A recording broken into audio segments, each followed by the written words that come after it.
विद्यार्थी मित्रांनो, post office भरती 2026 ची जी आलेली आहे ती भरती परमनंट आहे का, आणि परमनंट असेल किंवा नसेल तर तिला 7व 8व जे वेतन आयोग लागलेला आहे, जे बाकीच्या कर्मचाऱ्यांना, सरकारी कर्मचाऱ्यांना लागलेला आहे, ते पोस्ट ऑफिस भरतीच्या कर्मचाऱ्यांना लागणार आहे का, हे माहित असणं तुम्हाला फार आवश्यक आहे. कारण की ह्या गोष्टी माहित असल्या तर तुमचं पगार किती होणार, लागू झालं तर किती होणार, हे तुम्हाला महत्वाचं माहित असलं पाहिजे.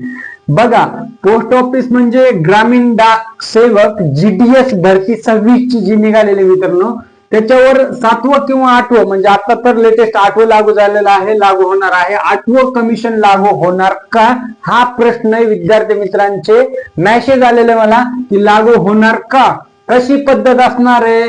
GDS हे टेक्निकली रेग्युलर एम्प्लॉयचं पद नाही मित्रांनो, लक्षात ठेवा.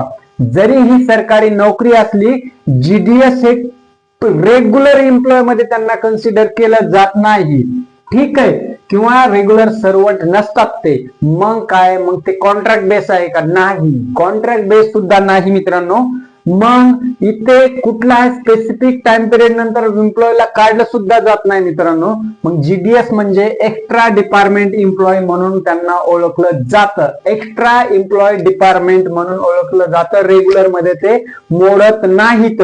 आता सरकारी सुविधा मग कुठल्या मिळणार, जसे की तुमचे केंद्रातले सरकारी कर्मचारी असतील किंवा राज्यातले सरकारी कर्मचारी असतील, यांना 8वं वेतन, 7वं वेतन, इथून मागे जेवढे काही वेतन लागले ते सर्वांना लागू झाले. मग आता GDS ला लागणार का, नाही लागणार मित्रांनो, 100% नाही लागू होणार.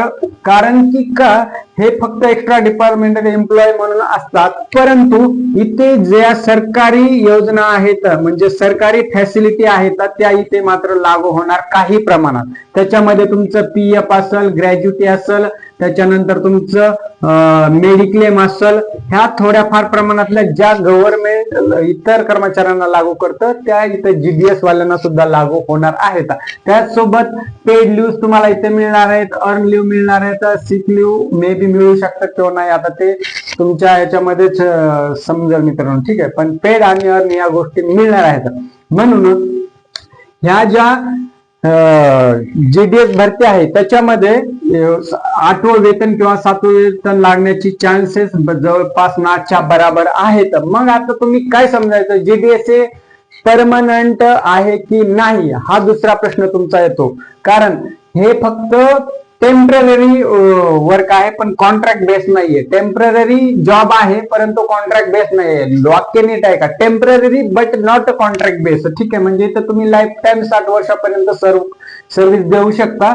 आता सॅलरीच्या अगेन्स्ट तुम्हाला TRCA मिळतो, time related continuity allowance. GDS मध्ये आता शासकीय इतर नोकऱ्यामध्ये सॅलरी मिळते आणि TRCA हा GDS मध्ये मिळतो, टाइम रिलेटेड कंटिन्युटी अलाउन्स. हा फरक आहे मित्रांनो, ठीक आहे. म्हणून 7वं असेल, 8वं किंवा इथून पुढे येणारे वेतन असतील ते GDS भरतीला लागू होणार नाहीत. आता काही विद्यार्थ्यांना असं वाटतं जर वेतन लागू झालं तर आपला पगार डबल होऊ शकतो किंवा एक 75% ने वाढू शकतो.